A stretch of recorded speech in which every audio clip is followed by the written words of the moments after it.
Guys, welcome back to AppIQ, and if you're new, special welcome to you.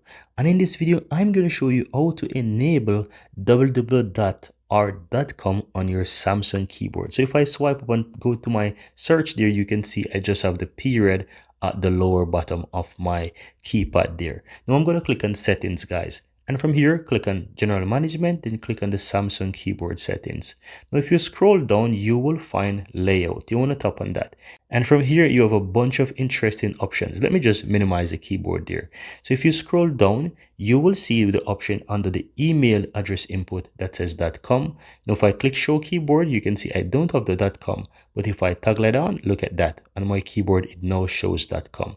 Now, let me turn this off. If I scroll down again, you will also see that I have under the web address input www or also the .com. You can toggle it on and you can see that you have that option as well. So guys, if you want to enable this is how you can go ahead and enable them on your Samsung keyboard. Guys, I really hope you found this useful, and if you do, don't forget to give this video a like. Let me know in the comments below, and don't forget to hit that subscribe button. Thank you guys for watching, and see you next time.